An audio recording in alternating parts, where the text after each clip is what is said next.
Welcome back to the final presentation of the day. What an interesting day it has been, and we're not done. We are very happy to have Professor Joseph Stiglitz from Columbia University to close off the Misum Forum 2021. So we have 1 hour where we're going to listen to Professor Joseph Stiglitz, but we're also going to have a discussion at the end. Very happy for that. Joseph Stiglitz is a professor in economics at Columbia University. He is the recipient of the 2001 Nobel Prize in Economics Sciences. That means he has a 20 years anniversary this year. He was also the lead author of the 1995 report of the Intergovernmental Panel on Climate Change, and that also shared the 2007 Nobel Peace Prize. He is also the co-chair of the high-level expert group on the measurement of economic performance and social progress at the OECD, and the chief economist of the Roosevelt Institute. During the years 1997 to 2000, he was the former senior vice president and the chief economist at the World Bank. The research areas that Professor Stiglitz has covered are massive, and I'm not going to dig into them. I'm going to mention a few. And they include topics such as income distribution, finance, intellectual property, international development, globalization, and environment, of course, but also many others. Professor Stiglitz, welcome, and it's an honor to have you join us here today. We would have loved to have you here in person, and we hope we will be able to invite you in person once this pandemic has calmed down a little bit. We look forward to your presentation for the next 40 minutes on climate change, the social cost of carbon and risk. Professor Stiglitz, the floor is yours. Well, thank you very much. And I have a few slides to share that might help the exposition. The key questions, and I wish I could be there too, and I look forward to coming maybe in the next year. The key questions that I want to address in these next few minutes are what should be our target in limiting climate change? How do we think about that question? How do we decide? The second will be what will be the economic cost of getting to that target? What is the extent of the sacrifice, as some people put it, that we'll have to face? The third question is maybe somewhat inward-looking in the economics profession, but it's something I would obviously important. Why so much of the recent work in economics, sometimes called a particular version of integrated assessment models, underestimate the urgency and scope of what has to be done and lead to too low a price of carbon? And then the final and very important question is, what are the policy tools for getting to the targets that we need to achieve in climate change? Let me begin on the, you might say, the most basic question is the deciding on what our targets want to be. Here, I want to highlight the conflict that has been going on now for many years between a part of the economics profession and somewhat embarrassingly, it's mostly in the United States. Most Europeans have not succumbed to this particular I don't know what word, perversion, and the global scientific community. The international community has been very clear that they want to limit climate change to below 2 degrees centigrade. That was the Paris Agreement. And as the evidence since 2015 has mounted about the seriousness of climate change, the risks of going the additional risk between 1.5 degrees and 2 degrees, there's a growing consensus that we ought to limit climate change to 1.5 degrees. And when we're talking about this, we're not talking so much about the direct consequences of a change of 1.5 degrees, but of all the consequences of that, we summarized in that 1.5 degrees, the increase in extreme weather events, the severity of those events, the rising the sea level, the change in the acidity of the ocean. And so when I talk about 1.5 degrees, I'm talking about that as a summary for all the aspects of changes in our climate that are a result of the increase in greenhouse gases. So that's the view of the international community, very strongly the view of the scientific community. And yet, among a significant part of the economics profession, as I said, mostly in the United States,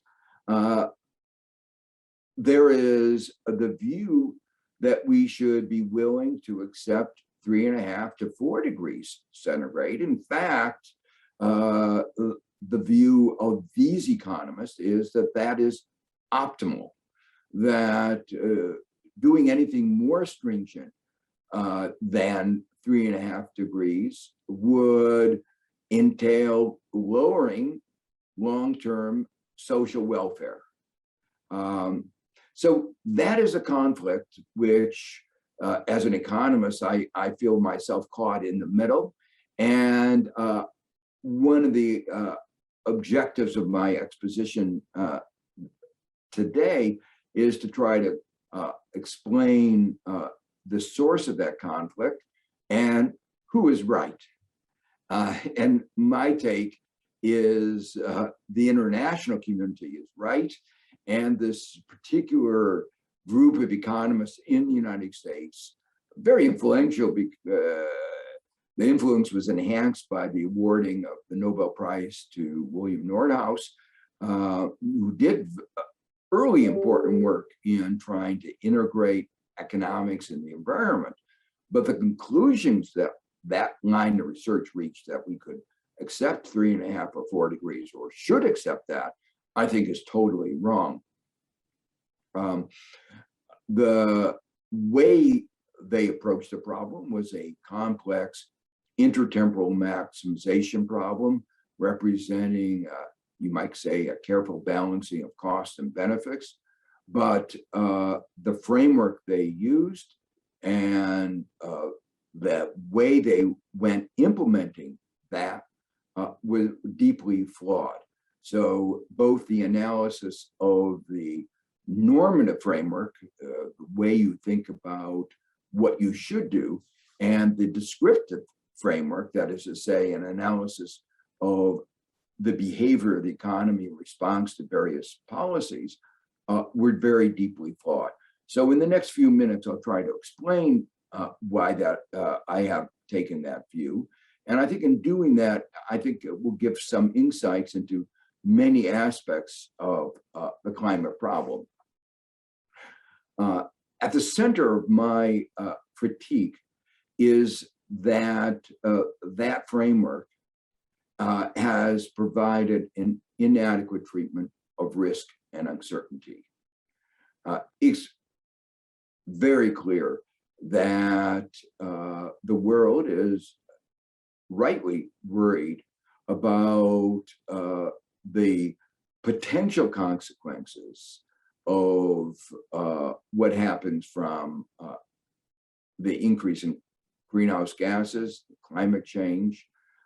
We're going into what might be called uncharted territory. We haven't had this level of concentration of greenhouse gases for millions of years.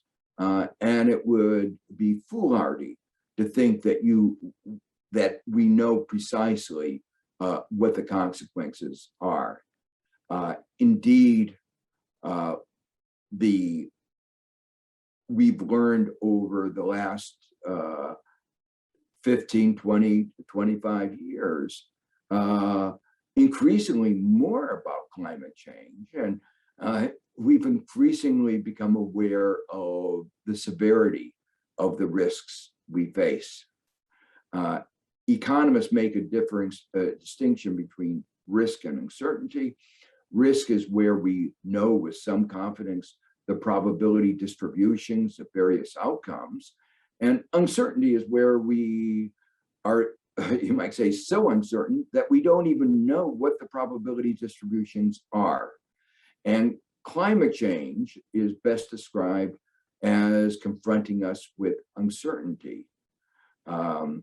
We really don't know the full consequences of this, but what we do know is sufficiently unsettling that the international community has rightly decided that it is not worth taking that risk.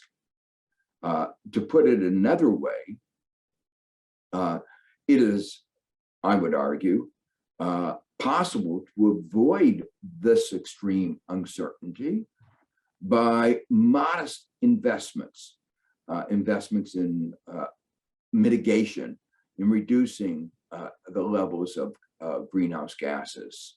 And I'll come to that a little bit later, but the trade-off that I think is absolutely central and has informed the international community is the trade-off between a slight decrease in a slight change in current behavior to reduce our greenhouse gas emissions and the enormous benefits of reducing this enormous uncertainty that we will face unless we do take action. That contrasts with the basic framework of the integrated assessment models that economists have used that are referred to earlier, that focus not on this issue of the trade-off involving risk and uncertainty, but focusing on intertemporal distribution, sacrifices that we might make today in terms of the benefits that we might get in the future. Economists refer to this as the intertemporal distribution. Again, my analysis, and I think that of overwhelming evidence, is that what we have to give today is small relative to the gains that we are likely to get in the future. One of the problems of the implicit in the framework that the integrated assessment models have undertaken is that they value those future gains at a very low level. And this is where the concept of discounting becomes very important. How do we compare the cost of climate change in future generations to our children, grandchildren, great-grandchildren versus what we might have to give up today? And the standard models use discount rates of 3%, in some cases even 7%. 7% means that $1 saved in the future, 50 years from now, is worth roughly 3 cents today. In fact, we pay very little attention to the benefits accorded to future generations. This is an issue of deep philosophical concern. How do we ethically treat future generations? And there's a philosophical literature on this, and I'm very much of the view that there is no strong justification for discriminating against future generations. There are also some important interactions between risk and these intergenerational issues, because precisely in this set of circumstances where the risk turns out to be large, where the consequences of climate change turn out to impose huge costs, are precisely the circumstances in which the future generations' welfare is at most at risk, and the value of their income in any systematic way of assessing impacts on future generations would be reasonably valued very highly. And so once one takes into account the interaction between risk and discounting, one comes to the view that, in fact, the appropriate discount rate should be well below 3%, probably well below the market rate of interest that's been in the range of real interest rates of 0 to 1.5%, and indeed might even be negative. We buy insurance. We pay an insurance premium to reduce risk, and one can view the investments we make today for mitigation, reducing greenhouse gases as a kind of insurance policy. And once we view it from the lens of an insurance policy, the required return is actually negative. So again, because the standard models do not have an adequate treatment of risk and uncertainty, they haven't come to terms with how intertemporal discounting interacts with risk and uncertainty. And then there's another important issue, and that is that the adverse effects of climate change are felt most strongly by those who are poor. That's sometimes referred to as the issue of within a generation, temporal distribution. And if we're sensitive to how climate change affects those all over the world who are in the most precarious positions in the tropics, those in Bangladesh, in the small island states, again, it makes any normative framework that is concerned with equity says that we need to take stronger measures. There are other, you might say, more technical flaws, you might say less philosophical. The damage functions that are used in the standard models do not adequately reflect the complex nonlinearities, feedbacks, and in fact don't include some, typically don't include some important aspects of climate change, the impacts on health, on lives, the people that will die. We saw that the deaths in the heat wave that affected British Columbia, 500 people dying in 1 week, something that we will be more and more part of our future. Another aspect of the standard models is that they give inadequate attention to the multiple market failures that characterize our economy. These market failures result in, for instance, many people in the private sector who might otherwise invest in solar panels not being able to do it because they can't get access to capital. And at the same time, they ignore the limitations of government, both in correcting the market failure and engaging in redistributions, both over time and within a generation. The consequence of this inadequate attention to market failures and the limitations of government is that there is a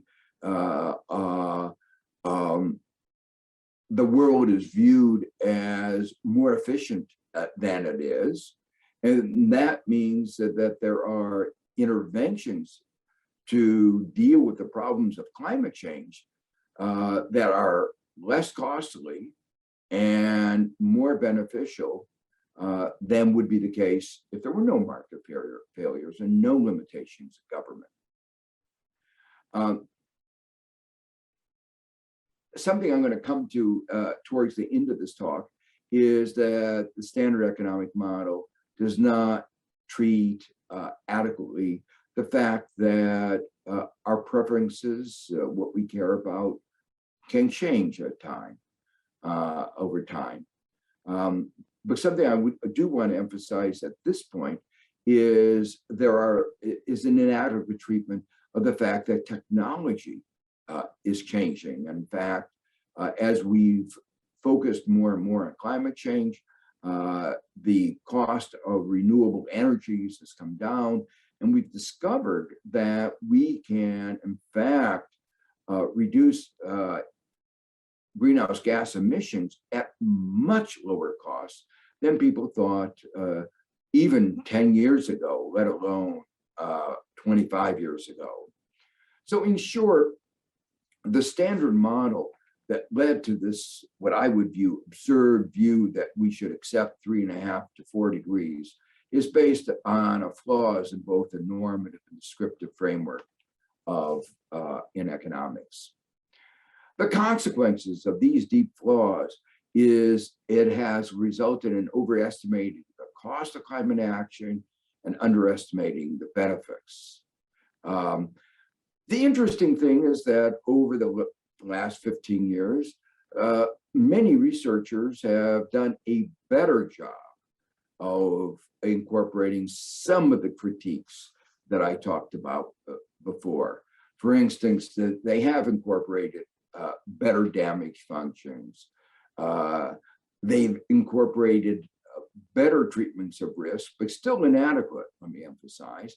And some of them have incorporated distributive consequences.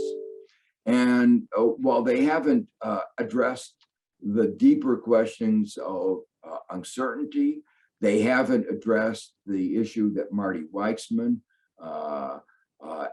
emphasized, that in fact, expected utilities may not be even defined in the presence of fat-tailed distributions. And they, most of them have not done a good job at all of addressing the problems of market failures. Those that have done a better job have come to the conclusion that in fact, we ought to take stronger action, much more in accord with the global community's perspective of 1.5 to 2 degrees. The consequence of overestimating the cost of climate action and underestimating the benefit, of course, is that it has led to policy recommendations entailing doing too little. And let me emphasize, though, that these corrections have not addressed the underlying flaws in the normative framework that needs to really focus centrally on the uncertainty that I talked about in the beginning.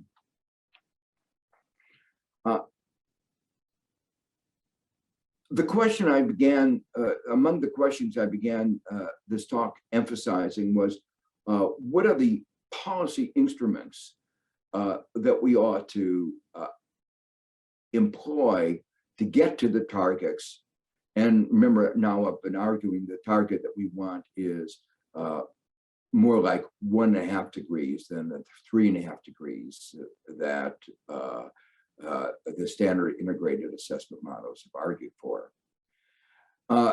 If the only market failure were global warming, markets were no market failures, government could correct all the problems of distribution, then a general theorem in economics is that the optimal intervention is a carbon price.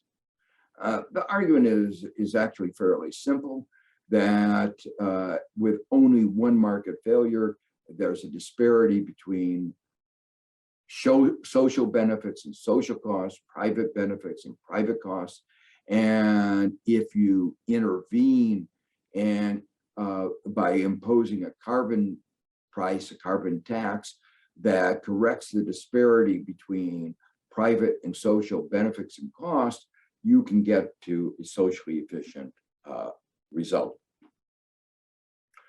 But when there are other market failures, then optimal interventions include packages, not just a carbon price, but regulations, public investments, and carbon pricing. And carbon pricing has to be not a single price, but it may entail multiple pricing and nonlinear pricing. These are actually very general economic results, and results that my own research 40 years ago, research of Marty Weitzman, James Murley's, a whole set of people working in the area of public economics over the last 40 years have uncovered. But unfortunately, too many of the people working in climate science and climate economics ignored these insights from public economics. In this more complex world, where you do care about distribution, where there are an incomplete set of risk markets, where government is, where there's imperfect information, credit rationing, unemployment. In those circumstances, there needs to be a whole panoply of instruments.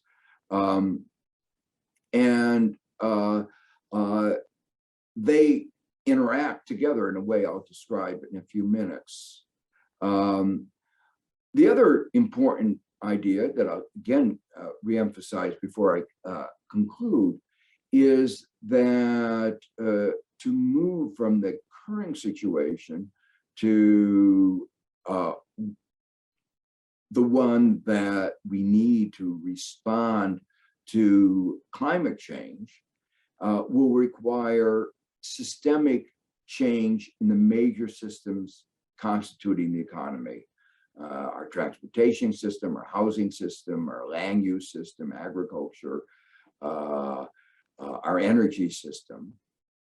And these changes are large, and they're different from the kind of marginal changes where prices work well.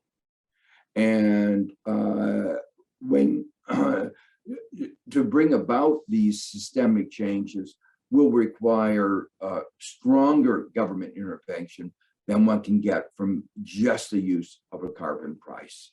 You can get trapped in an inefficient equilibrium, and you need more than a little nudge of a change in price to get out of that. I want to emphasize the importance of the interdependence among the pieces of the package that I've just described. The stronger the other elements of the package, how does it say, the better the regulation, say on no coal-fired electric generating plants, fuel efficient cars, electric cars, and so forth. The better the regulatory system, the better the public investments, the lower the carbon price required to achieve the target. And that's particularly important because there can be strong distributive and political economy consequences of, at least in some countries, of having a high carbon price. The response to the attempt in France to impose carbon price, the Yellow Vest movement, sort of exemplifies the kind of problems that can arise. And that's why it's important to have a package in which the positive elements of responding to climate change, which I'll emphasize in a few minutes, outweigh what some individuals view as the cost that they have to bear. A carbon price, though, is an important part of the package. And prices are an important part of the way our economic system works. They provide guidance. A higher price of carbon is a signal not to use carbon emitting technologies, fossil fuels. It encourages innovation and encourages people to think about other ways of producing that do not have emissions. And so that's why it's important to have a price of carbon. And we sometimes refer to a social cost of carbon. And the question is, what is the appropriate price of carbon? The appropriate price of carbon, as I said, depends on the other elements of the package, but also depends on what our target is. And if we have the wrong target, if we're willing to accept 3.5, 4 degrees, then of course we will have a relatively low price of carbon. In the United States, this has become a very major controversy. One of the first executive orders by the Biden administration was to have the government revisit what the price of carbon should be. And they came out with an interim number. It was higher than the number that had been used by Obama, but it is much lower than the price required to attain 1.5 degrees or so, or attain net carbon neutrality. So the concern here is that you have countries signing up to the Paris Agreement, 1.5 to 2 degrees, and then using a carbon price that is inconsistent with achieving that target. If one wants to get to a target of 1.5 to 2 degrees, one needs a price that is manageable, but still much higher, something in the range of $100 to $150 a ton. I note here that these kinds of prices are well within the range of energy price variation the economy has stood in the past, which is why I am confident that we can actually manage that kind of carbon transition. In fact, I'm not sure whether there's any significant sacrifice. As I said, the standard model is based on the assumption that the markets are efficient, has exaggerated the sacrifice that might be required. The stimulation to R&D and innovation may, in fact, usher in a new era of rapid economic growth. What we've already seen in the last 15 years is the rapid fall in the price of renewables in the face of actually very limited government support. One could only imagine that if we had more government support, a higher price of carbon, that we would have had even more innovation, which would have provided an enormous stimulus to the economy. So the point is that this experience suggests that we would have even more innovation if there were strong and credible long-term government support for a green agenda. What I see from my perspective is that too much of our research expenditures are directed at replacing labor, too little at saving the planet. We already have a surplus of unskilled labor, but we obviously need to spend more at saving the planet. There is a rich theory of what is called the theory of endogenous innovation, which explains how we might do a better job of steering innovation in the ways that I've just suggested. This perspective that I've just articulated that there is actually very little sacrifice and actually might be good is especially true once one recognizes the inadequacies in the current metrics of performance. The standard metric performance is GDP. I've long been engaged in trying to develop better metrics, better ways of assessing economic performance and social progress, both on a commission which I chaired and at the OECD. It was referred to in the introduction. An example of these inadequacies in current metrics is that repairing damage from extreme weather events actually increases in GDP, but simply brings us back to where we were before. No improvement in welfare. In the United States in some recent years, the damage from the extreme weather events, not including the loss of life, valuing the loss of life or the consequences for health, just repairing the physical damage has involved numbers in the order of magnitude of 1.5% or more of GDP.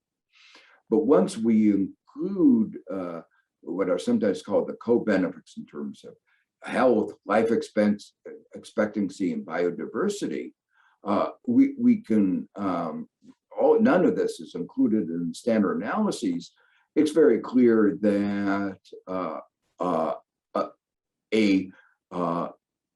investments in a green transition may be even stronger in enhancing societal well-being. The point that our sacrifices that we need to make are lower than are reflected in some of the standard models becomes especially so once one takes into account the adaptability, or economists say endogeneity of preferences. And we see this going on very strongly at the current time, a move among large fractions of our population to a more vegetarian, more vegan diet. And of course, that interacts with innovation in developing vegetarian-based foods that taste somewhat like meat. So this is, and there are other aspects of endogeneity of preferences. The way we live, where we work, are affected, change over time. And we adopted certain styles of living in response to a world of low energy prices, long commuting times, not really fully taking into account the unpleasantness, the disutility of having to commute. So one way of thinking about this is that addressing climate change will represent a major structural transformation of the economy and probably society. It will entail changes in patterns of living and production. This is another aspect that makes the standard integrated assessment models framework so flawed. But it is important to recognize that markets do not handle such large structural transformations well on their own.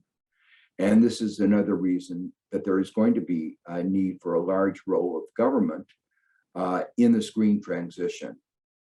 We sometimes talk about it as a Green New Deal.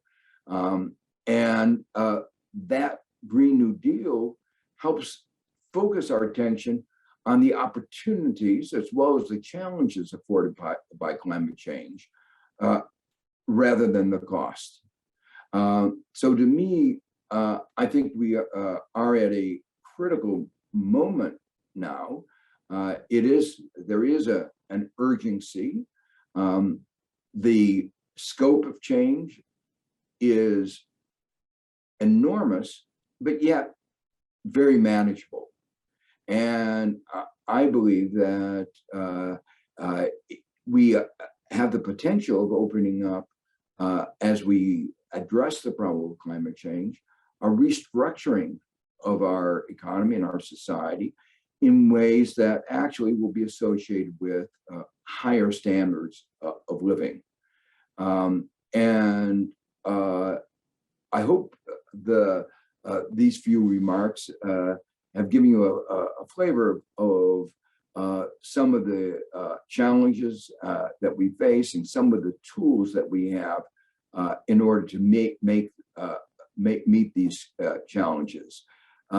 There is behind this brief talk a number of papers, both policy level and theoretical level, that help that go behind and provide the theoretical and analytic bases of the arguments that I put forward. So with that, let me open it up for questions. So much, Professor Stiglitz. This was very interesting at the perfect level for the audience that we have and for our conference. And I appreciate this thought-provoking discussion or presentation very much. So we have a set of questions. So first of all, in the talk today, we hear that you are talking about the flaws and concerns with the model that economists are using quite often, the integrated assessment model. So you are mentioning many risks or many of the flaws, and risks and uncertainty are not modeled correctly.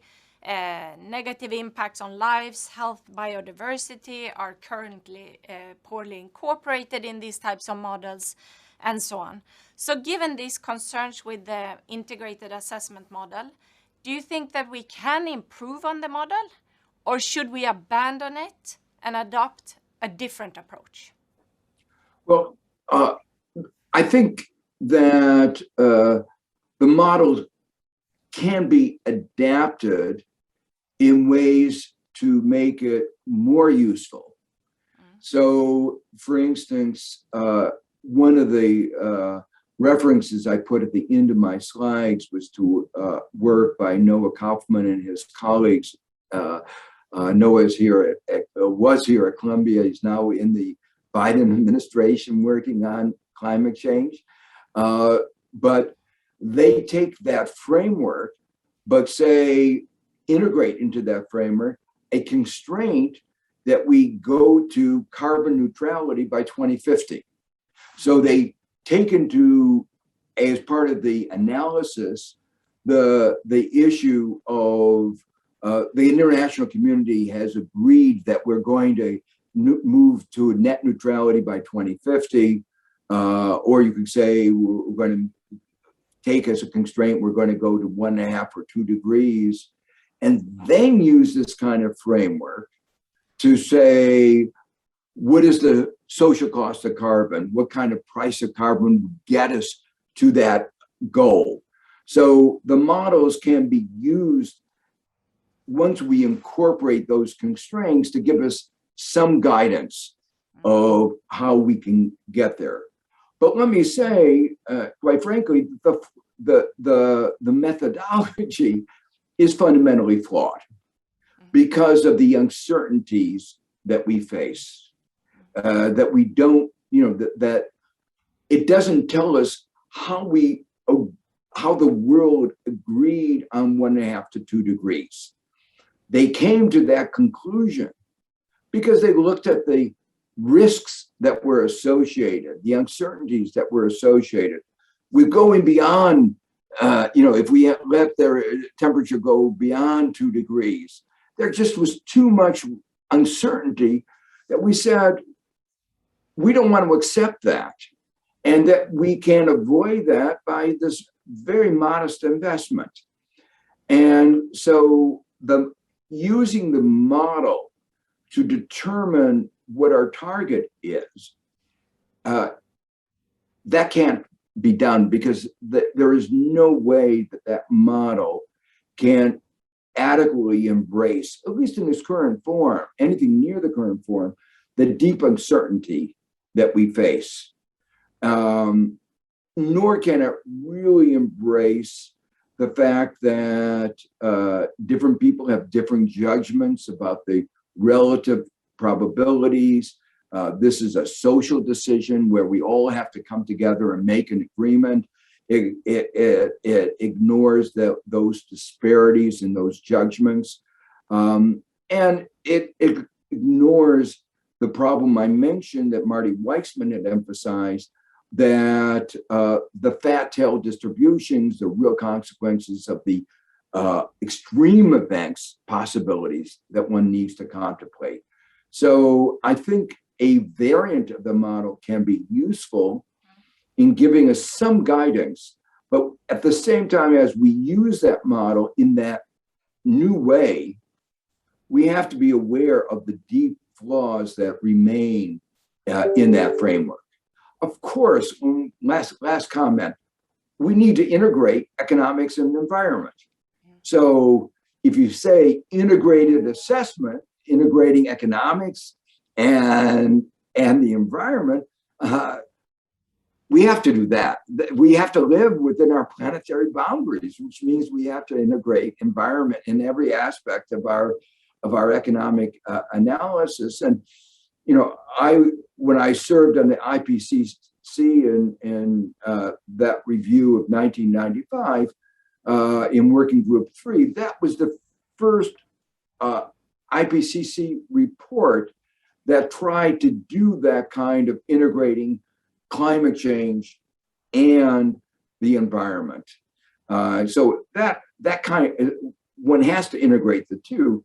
Question is that the particular way that's become fashionable among this circle, have they really done enough to do it in a way that's convincing? I think the answer is no.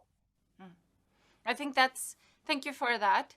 And I think that's, if we have young environmental economists with us here, they should grasp that, and that's where they should spend their energy if we're listening to Professor Stiglitz on where we should, put in more energy to reach this net zero target that we have.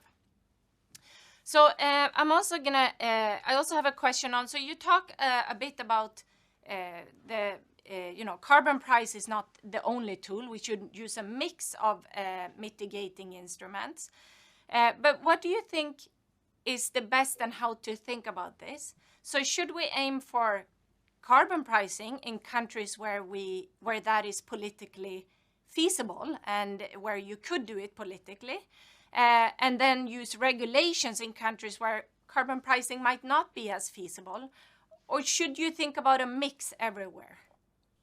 I think you need to have a mix everywhere, but the nature of that mix may differ very markedly. So every country is going to need public investment. We have to move towards more public transportation systems. We have to invest publicly in basic research to support more renewables. We have to have what we call extension services to make sure farmers understand better farming technologies. So there are lots of areas of public investment that every country needs to undertake. The fact that there are all the uncertainties that I mentioned before mean that no country can rely just on carbon pricing. That in the presence of these extremes of uncertainty, you need some regulations to help bound what might happen. And those regulations can be caps, floors, and so forth. And the nature of that regulation can differ from country to country.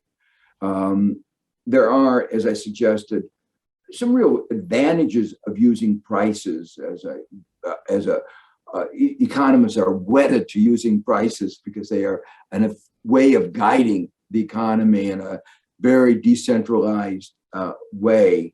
But sometimes regulations are criticized as being cumbersome, distorting. Actually, they can be very simple. A rule regulation like no coal-fired electric generating plants is a very simple rule to write down, and it's a very simple rule regulation to implement. And it's actually much easier than implementing a price system. So I think sometimes regulations get a bad rap.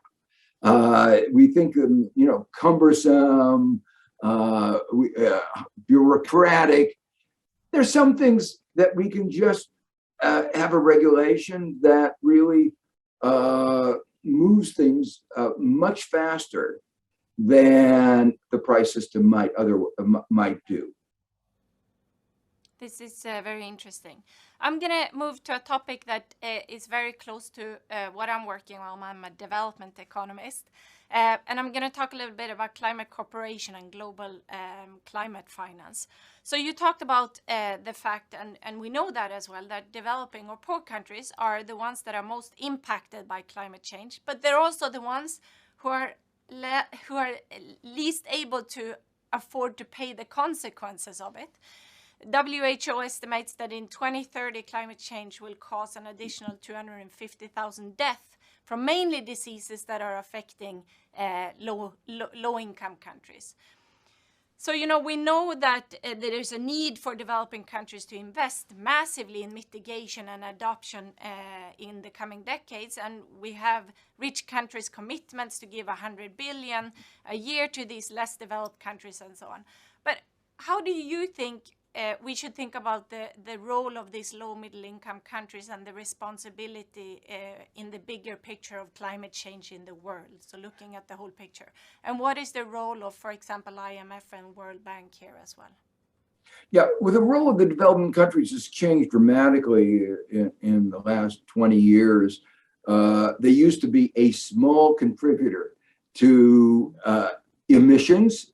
They are now the major contributor to global emissions. So we are not going to be able to address the problem of climate change without bringing in the developing countries.